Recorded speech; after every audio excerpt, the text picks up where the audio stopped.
Lewis Hamilton and George Russell face long-term back damage due to porpoising concerns. Lewis Hamilton and George Russell could face long-term back damage if their porpoising issues continue, in a major concern for Mercedes. The Silver Arrows have been one of the worst affected by the bouncing, with Hamilton in severe pain at the Azerbaijan Grand Prix earlier this season.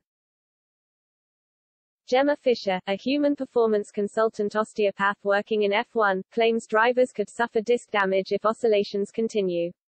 Drivers also risk short-term damage including muscle inflammation, nerve damage and rib pains. Speaking to Express Sport, Fisher said, "The short term is the mild levels of discomfort. You can get what's called facet irritation. Facets are the little joints within the spine, but the jarring of those, they are pain-sensitive structures. They can become painful. They can refer and radiate pain out. Then if you've got some low-grade level of inflammation that's happening around that joint surface, when you have a lot of it accumulatively in an area relative to normal, it's actually a chemical irritant to nerves. So inflammation can then start to give you referred pain and referred symptoms that start to affect the nerves that go further out to the extremities."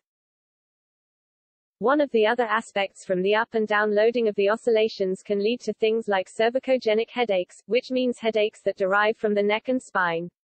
Fisher also warns drivers can get a stabbing pain due to rib damage, which can be very painful. Over a period of time, she also suggests drivers could suffer severe back damage due to microtrauma on the discs.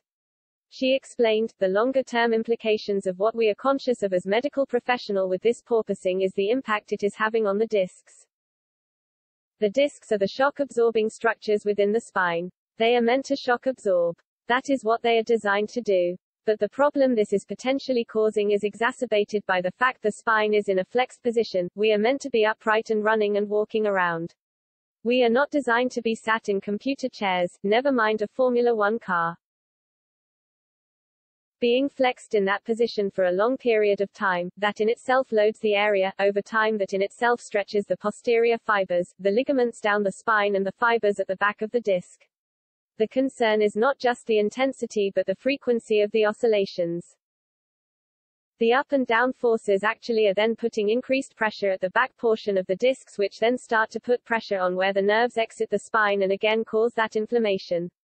That over time is the concern. It's the cumulative effect of that." Fisher explains that if drivers' bodies are then unable to fully recover between races due to the packed schedule, Mercedes has claimed its proposing issues are now solved, but boss Toto Wolff has still welcomed new F1 rules to address the issues. The FIA will introduce an oscillation check for the Belgian Grand Prix and has admitted further changes to ride heights will come into place for next season.